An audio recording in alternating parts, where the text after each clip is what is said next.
evening and welcome to Matchday Live for the penultimate game of the regular season as Leeds United head to Loftus Road to face QPR. It's myself and Michael Bridges on the LUTV sofa with you, bringing you all the build-up to this one this evening. Bridgie, has your heart recovered after Monday?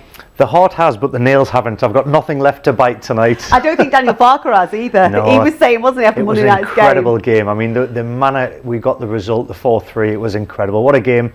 We go again, and like you say, I have recovered to a certain degree. I hope we don't go through the same roller coaster ride that we did the other night, and it's a lot more easier. It felt like a must win, and we managed to grind out the win in the end, didn't we, in that game? Tonight also feels like a must win, doesn't it, Bridgie? It is a must win. We've got to get them top two spots. We play ahead of Ipswich.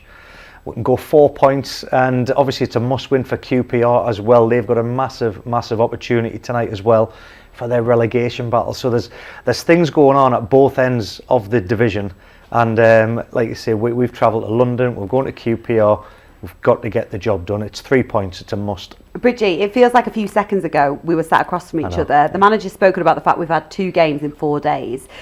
Is that a bit of an issue, do you think? At this end of the season, like I was saying to you, when you're a player, the games can't come quick enough. There'll be nobody feeling tired because everybody wants to play a part in this running towards the end of the season. Now we're nervous, and we're fans and we're spectators of this club. We're feeling it. So the players, there's no doubt about it. I've been in pressure cooker situations in the past in my career. They're not easy, but when you're inside that dressing room, it's all to do with Daniel Farke and the staff, how they manage that and distract you from the nerves and what is at stake. And you've got to embrace it. You've got to take every challenge. So what I'm saying to you, Emma, is that if there's anybody feeling tired and underdone, please, you shouldn't be. Everybody wants to play, everybody wants to be fit, and everybody wants to have a go. So unless you've got a serious injury or you've got something that you're carrying and you can't perform at your best, there's no way the lads will want to miss out on this opportunity to be the players that get Leeds United back to the Premier League. Absolutely. Well, just on that, Bridgie, in terms of team news, there is only one enforced change, which is Joel Peru coming in for the injured Patrick Bamford. Pat, who will be absolutely gutted because he would have relished a game like this. Well, he did. He would have done. And the other night we were chatting Middlesbrough. He was back in the team sheet. He was getting another opportunity to have a go. And I said, I really fancy him to get a goal. And what did he do? He scored, and he got that confidence back. And then just another setback for Patty with this injury. And another player that came on was Dan James as well. He's not on the bench because he suffered a knock to the ribs. So them 2 players will be absolutely devastated that they're not going to be taking part in this. But one man's loss is another person's opportunity. And Joel Peru, since he's come in this season, I think he's been a fantastic addition to the team. Again, started very well, had to wait for his opportunities, and now he gets it. So hopefully he's up for the battle for that position, knowing that there's another game at stake after this, and he want to get in the score sheet. Certainly. As for QPR, I mean, you mentioned how important this is for them in terms of that relegation battle as well at the bottom. They're unchanged from their 1-0 win against Preston. What are you expecting from them tonight, Bridgie? I'm expecting a fiery and upbeat performance from them. They're fighting for their lives. They're in a relegation battle. They know how much a win would mean to QPR. And they've only turned it around at the back end of the season. I was just looking at they've got 6 wins in 12 games. Now, prior to that, they hadn't had 27 games. There's a similar return. 6 wins in 27 they'd had before that. It's absolutely incredible. So you think the turnaround they've had at the back half of the season, this could have been a team that were dead and buried and relegated. They've shown that they've got some fight in them, and I'm not expecting an easy ride tonight. So we've got to be mentally focused, prepared, and up for the challenge. You're away from home, got to go and do the business. Absolutely. Well, we'll talk about that more in detail shortly, but just looking at those teams around us in terms of the promotion push, Leicester, we obviously saw them beat Southampton 5-0. We know that they've got Preston away on Monday. Not an easy game neither. Not an easy game at all. But in fact, none of these are though really at this stage of the season. Blackburn at home, they've got on the last day of the season. As for Ipswich, who we know have 3 games remaining, they've got Hull away tomorrow, which I'm going to be watching. Are you? That's going to be, I mean, 2 teams that you admire their style of play. Ipswich and Hull came here and dominated possession at Elland Road. So again, that'll be an interesting battle, and I'm hoping that Hull City come out on top and just say to Ipswich, you're nullified. Absolutely. Please Hull, come on. They've got Coventry away on Tuesday as well, and their final game of the season is Huddersfield at home. In terms of that promotion push, Bridgie, how advantageous is it to have points on the board if we manage to get the win tonight? And if you're Ipswich and you're looking at that psychologically, you know, what will they be thinking? Because they know they can still do it, but you'd always rather have points on the board. Points on the board. I keep saying it. Points on the board. Games in hand are nothing. There's no points at stake. It is points on the board, and I think if you speak to any ex-player, I'm sure we'll hear from Tony soon as well. There's things that you want to see, because the opposition, if they see that we go 4 points clear of them, there's not psychologic that is straight a dent in them. They've got to get refocused, get up for it, and I'm hoping that we will be 4 clear by the end of tonight. Well, you're right, Bridgie. We can hear from Tony DeRigo now. He's with Brinlaw over at Loftus Road. It's a cool evening here in West London for what might be Leeds' last away game of the Championship season. QPR providing the opposition. Quick chat about the team news first. Not good news really, because no Patrick Bamford this evening. No, unfortunately he didn't make it, not on the bench either. So Joel Pirou, comes in. But again, I don't think that's going to matter too much. The eyes are on the prize. It's all about getting the result. So whoever goes out there, know what they have to do. So the Friday night fixture sets Leeds up to play ahead of everybody else. Is that an advantage or a disadvantage? Advantage, absolutely. Get some pressure on Ipswich, but the only way to do that is by getting all 3 points. So I think it's really important. Always like to play before the opposition to get as many points in front as you can, and that does build a little bit of pressure. Even psychologically, we'll take anything that we can get at the moment. QPR look safe, but aren't technically safe. What does that do to their thinking ahead of this one? Well, they're 4 points clear of the bottom, Birmingham City, but they still aren't safe. They will come out here and no doubt fight. They're down there for a reason. Let's be honest, that's why they are, fighting at the bottom of the table. Played them early in the season, we dominated them, we won quite comfortably. But at the end of the season, anything can happen. So they'll produce, no doubt, a really good performance. I hope they come at us as well. I think that will help us. It's a sellout tonight here at Loftus Road, and it's one of those, it's an old style stadium, isn't it? Because you absolutely are packed in right on the edge of the pitch here. So Leeds could be playing a crowd as well, potentially. Yeah, but I think they're pretty used to that. I think wherever they go, they pack them out. You're right, I used to love coming here because everyone is so close to you. It's a tight pitch. I always seem to get good results here. Recently we haven't, Leeds United haven't. But you know what, let's turn that around. I think we will tonight. Is it going to be like Middlesbrough? Hopefully not. I can't cope, Bryn. No, we're going to be fine. All good, all good.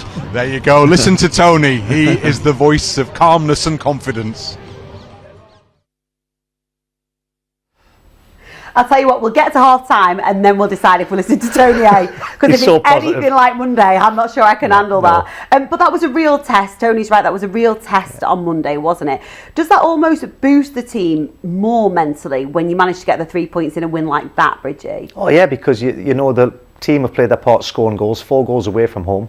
I mean, this season, since 2024, since it turned the year, scored 20 goals away from home in the Championship. That's 4 more than anybody else. Wow. Them 4 goals were huge the other night against Middlesbrough, and then they've galvanised. We conceded 3, but towards the end you could just see the resolve, the togetherness of the goalkeeper, the back 4 of them. Everybody was playing their part, and I think Daniel Farke spoke very well after the game. He knew we had to change. He was happy to give possession away to make us a lot more resilient and get the defensive unit spot on, rather than going to try and get another goal to make it 5 and 6. We defended so well, so that for the confidence throughout the squad going into it, knowing how close the victory was, it's huge, absolutely huge. And the goals being spread amongst players as well, some of our big players, in terms of confidence, that's massive heading into these last few games, isn't it? Sharon Rowan, I mean, it was the way we came back as well from an early setback with the goal that we conceded, which really, when you look at it, both the goals early that we conceded early in the game were preventable. There were mistakes from our players or a deflected goal that fell away. So the resolve to get back in the game shows true character. And like you say, the goals are getting shared around. Somerville, I mean, just on a whole new level. Patrick Bamford coming back in, getting the goal as well. So that's what I like, the way the goals were shared around. But for me, it was the way that we showed that we can get the job done from going behind at a team that really came out to play in Middlesbrough. I thought Michael Carrick, if he'd have played like this for the whole of the season with Middlesbrough, they would have been made the playoffs, if not been in the promotion push as well, because they showed that they can do it, but they've been very up and down. This team that night were up for it, and we just showed that we were one step better. Yeah, we just saw that Crescencio Somerville penalty that he scored there. Go on, I know you've got your stat there, Bridgie, that you wanted to read. Well, about Crescencio Somerville's goals. Well, what I will do, I'll say Crescencio Somerville, he scored 19 goals this season for Leeds United in the league, right? He's looking to become the first player since Chris Wood in 2016-17 to net 20 plus in a season for the Whites, but he's also done the same. He scored 20 plus goals in all competitions, and he's the first player to do so since a certain freckly, skinny man from the northeast and myself. Our very own Michael Bridges. Yes, so what a stat that is. Great, welcome to the 20 plus club, mate. Well done. And I'm hoping he goes on to break everything and get a few more goals before the end of the season. But proof, if ever you needed it, that he is a class player. He is, and even the assist there, what I was talking about, the goal that he set up for Willie Nonto at the end there. Not only is Crease scoring goals, the way he's involved in a lot of things and the way that he's happy to bring in other players that are in his position, it's healthy competition and he's a team player. And yet again, I mean, the goalkeeper for Middlesbrough here, he just couldn't do anything about that, because how many times have we seen Cree drop the shoulder, cut inside? The goalkeeper's defenders know what he's going to do, but you can't stop him, and he just finds the top of the corner of the side net every time. So yeah, a very, very good performance, and he'll have to give us a little scare later on. He was a thorn in our side. He has been. He has been for many teams this season. And he got one here at Elland Road. He got a brace there, but thankfully, like I say, we held on, and that would have galvanised the team, because they know now it's on. Absolutely. Just very quickly, QPR will look at a player like Crescencio Somerville. They'll have targeted him early this week. They know that they have to deal with him to get anything out of this game, don't they? Well, they're going to have to double up. So every time Cree comes inside on that right foot of his, the defenders, they're thinking, right, I'm going to show you inside. I've got to get the support from either my centre half coming across or the midfielder tucking in to help them out. We saw there the goal that he scored. There was two players, but he still found a way. So he's a key player that you've got to try and nullify. He will probably have been half the team talk for the opposition managers in Michael Carrick, and obviously tonight with QPR saying, stop him, do not let this kid hurt us, but he will. He said, well, we hope he does. He will. Look, kick-off is just over 15 minutes away, so let's get the thoughts of the boss, Daniel Farke. I think it's also important to enjoy the moment a little bit. That's important, especially once you had a really unlucky week with unlucky results and you were down. It's never easy to win the momentum back, and to do this in such an impressive game against a side who was already on fire in the during the game, but also especially in the games before, unbeaten since somewhere in February or whatever, Middlesbrough. Then to do this in such a difficult game on the road, I think we all were proud, and there's no replacement for this winning feeling once you return back to the dressing room. You have to enjoy this. If you don't enjoy this, like I mentioned before, you will ask yourself why I'm doing all this disciplined hard work on the training pitch and also next to the pitch. I think it's important to enjoy this, but also not to be over the moon, because for that the turnaround was and is too quick, just 3 days, and we want to deliver also tomorrow. And for that, I allowed myself to be happy for a few minutes, and then was already concentrating on giving the right messages and then doing the right things straight away after the training, after the game, in order to make sure that we are also ready for tomorrow. In general, I think they are more or less in a situation where I think they have more or less confirmed that they will stay in this league, but in theoretical way they could still be in danger, and in theoretical way they need 3 more points, and even 1 more point would be very beneficial for them. And I think they also play this game in a good mood, because the big pressure is a bit away, and they can play with confidence, and they are a brave side anyway. So like I mentioned, so not a typical side who is fighting against relegation, perhaps sitting deep and waiting for some set pieces. They are a really good possession side, and they have some creative and technical players. So I expect a tough task for us. And for that, we have to be on it and have to be 100% ready again. Richie, we heard Daniel Farke straight away after the game on Monday saying he's already now having to look ahead to Friday night's game. It is relentless. It's as relentless for him as it is for the players, isn't it? Because he's got to tactically look at all this, speak to the players, get into training, etc. Well, I mean, we had a good discussion after we saw his interview, because we went away and I said to you, it's not only the players and the manager, the staff will be analysing the game as we speak. Straight after the game, dressing room, chopping the game up. The fans travelling back from Middlesbrough, getting themselves prepared, getting the long journey now down to London. Everybody involved with this football club, we're on a knife edge. We are waiting, hoping that it is the moment, and everybody's got to play their part. So the staff will be prepared. Like I say, it would have been straight into the analysis of QPR, prepping the boys for their team talk, prepping them for the analysis, and going through patterns of play.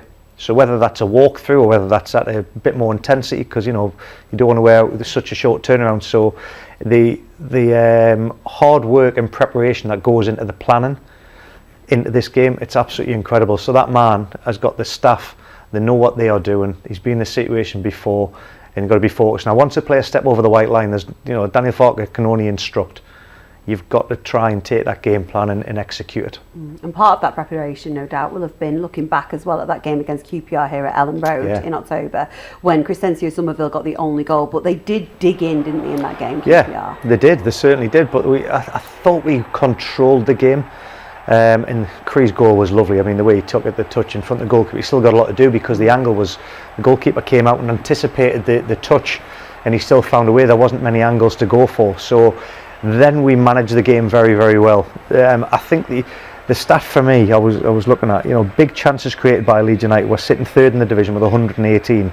The one that is, even though we're sharing and we've scored a lot of goals, the conversion rate is not being as good as the amount of chances we've created. We're sitting in ranked 10th when you create a amount of chances. So the chances that we create tonight against QPR, we've got to make sure that we take them, because I think they're going to be defensively well organised, as they showed when they came to Elland Road. It's going to be a close game, and you normally ask the swing prediction very late before kick-off. I'm going to say it's going to be close. It's going to be a 1-0 win or a 2-0 win. Oh, and I've normally chucked it in. I've caught you out. doesn't like. No, it's not that. No. It's normally you don't even like giving your predictions. I just wanted to get it out early doors. I was very nervous, but I've been looking at the stats and thinking we've got this. I think we're all nervous, but it's natural to be nervous anyway, isn't it, when you know what's at stake. But in terms of QPR, actually, they've picked up more points on the road than at home, which is interesting, because, like you've said and like we heard Tony say, it's a tough place to go, Loftus Road. It's a very tough place to go. Now, they've turned it around recently, but the early form in the league at home was terrible, and you can't have that. Any team that struggles with a home form is going to find themselves in a relegation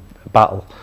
You should make that your focus. They haven't, however, recently they have. So they've turned a corner, and they've turned a corner at the right time, just to get themselves a glimmer of hope of surviving this season. So we've got to go there and make sure that we're ready and prepared. Absolutely. Well, look, Junior Firpo now has more assists from open play than any other player in the Championship in 2024, and I think it's safe to say he was full of confidence when he spoke to LUTV. Junior, let's just begin with how you're feeling after Monday. You said after the game you'd suffered with a little bit of illness, and then it was a roller coaster match at the Riverside. So how are you feeling ahead of this game against QPR? Yeah, no, from the illness point of view, I feel much better. Just sore eyes at the minute, and I think when the virus catch you, is going everywhere. So I feel good now. Apart from that, as I say after the game, I think it was a difficult game. Obviously, starting losing the game with a little bit unlucky goal, and then we come back, we concede again. We go ahead on the score again, so it was a good game, I think, for a neutral fan, but not for Leeds fan, obviously.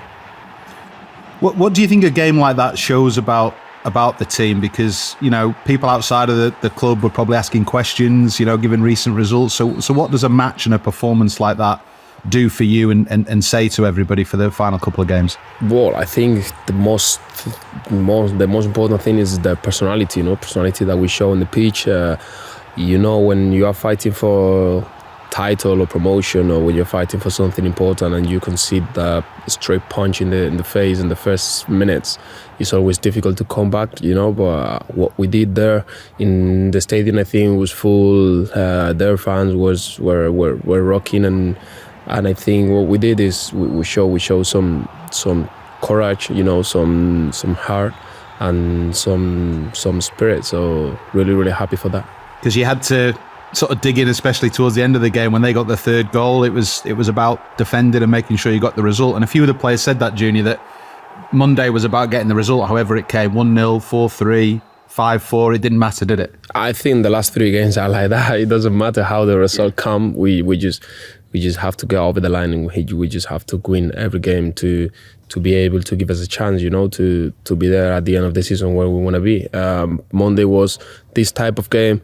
I think obviously tomorrow will be difficult, different team, they play different, don't know less, more quality, but it's different situation. Middlesbrough obviously is a really good side. They were in a really good form, but QPR is totally different. So I think we will try to make a different game. Obviously, I hope we don't concede as many goals as in Middlesbrough, and I hope with the 3 points. But a couple more assists for you as well on Monday, Junior. How well do you feel you're performing, and how pleasing is it to contribute, to goals at the other end of the pitch? Yeah, no, to be fair, with the amount of assists, is a really nice thing. I'm always been an attacking fullback, and over the last years, I wasn't able to do what I'm doing this season, let's say. I don't know if it's because the division where we were playing at, or it's just because the way that we were playing, but this season, since I started to play more or less in January, I felt really comfortable in the pitch.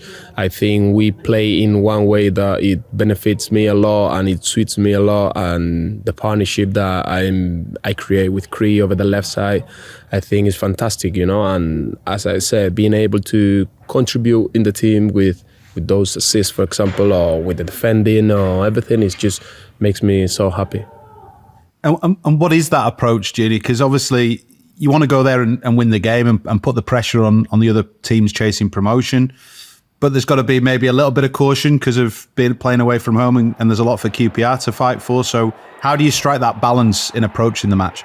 Yeah, as you say, I think we have to find a little bit the balance, because we cannot go overexcited, or we cannot wait until how they come or what they are doing. Obviously, I think we are the better team. Obviously, we have to show it on the pitch, but we have to be focusing ourselves, prepare the game in one way that we are in control during the all phases of the game, and we take the responsibility of the game and we go for the win. So this is how I think we have to approach the game, with all respect and all the preparation to QPR, but we are the better side and we have to show it.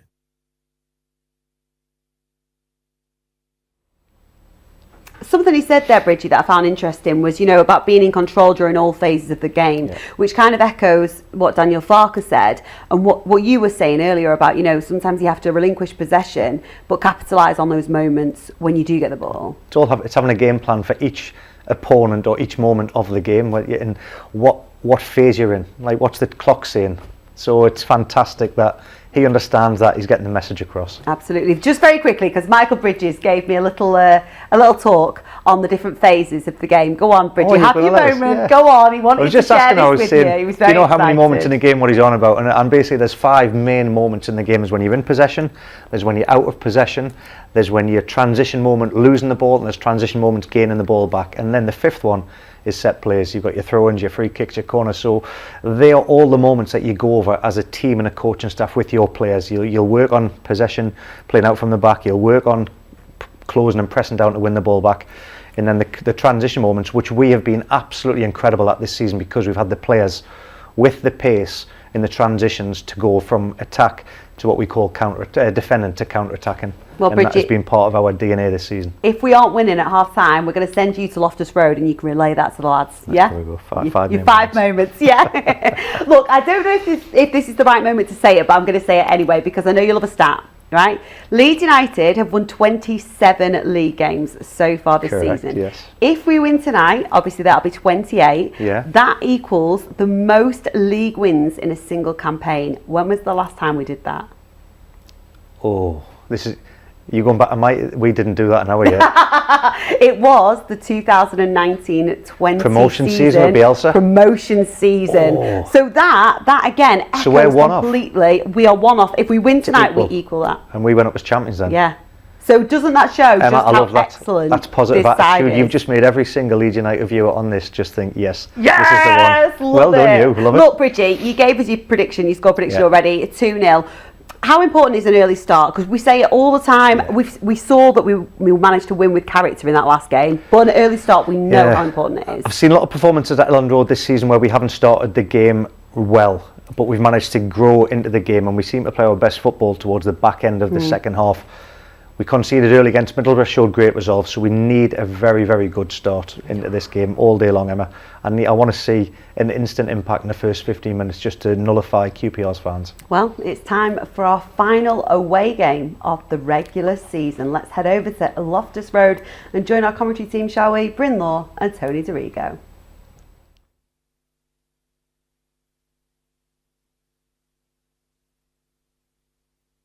Well, 2 to go. Joe, starting here at QPR this evening, that makes it a big game, doesn't it?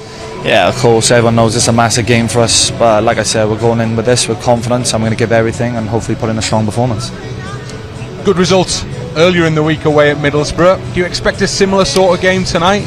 Yeah, I think it's going to be a different game tonight. I think a very physical one, but every game offers us a different challenge, a tough challenge, and like I said, all we can do is worry about ourselves and give everything tonight. What's the mood in the group like going into this one? Yeah, I think everyone knows, the pressure's high, but the pressure was high on Monday, and of course, we got the most important thing, which is the 3 points. And like I said, there's no looking back now, there's only looking forward, and we're going to give everything tonight for the fans and hopefully put in a proud performance.